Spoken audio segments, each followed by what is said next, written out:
បងប្អូននេះនៅជាតិលេខ3យើងបងប្អូនអញ្ចឹងនៅត្រង់ម្ដុំថ្នល់ទេសភ្លើង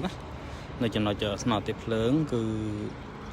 មានព្រៃដុះក្របមកលើខ្នល់អញ្ចឹងបងប្អូនមើលវាក្របមកខ្នល់ជ្រៅដែរហើយអត់តាន់ឃើញមានអាជ្ញាធរពាក់ព័ន្ធណាមកឈូសឬក៏កាត់ចេញអញ្ចឹងណាបងប្អូនអញ្ចឹងមិនដឹងថាកិច្ចការហ្នឹងអាជ្ញាធរមូលដ្ឋានអ្នកត្រូវធ្វើឬក៏អាជ្ញាធរថ្នាក់ជាតិឬក៏អាជ្ញាធរខាងណាទេអញ្ចឹងវាដោះមកចាប់ផ្ដើមក្របលើខ្នល់ហើយជាពិសេសតាមផ្នែកជាតិលេខ3ហ្នឹងគឺចំណីខ្នល់គេហៅដីចំណីខ្នល់ហ្នឹងគឺអត់មានសភនភាពទេបងប្អូនអញ្ចឹងគឺ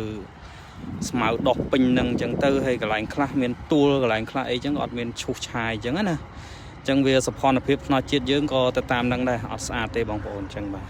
អញ្ចឹងបើបងប្អូនបានជិះកាត់តាមផ្នែកជាតិលេខ3សង្កេតមើលទាំងអស់គ្នាហ្នឹងហើយកុំឲ្យតែខ្ញុំថាចេះតែថាអញ្ចឹងណាបងប្អូនបាទអរគុណបងប្អូនបាទ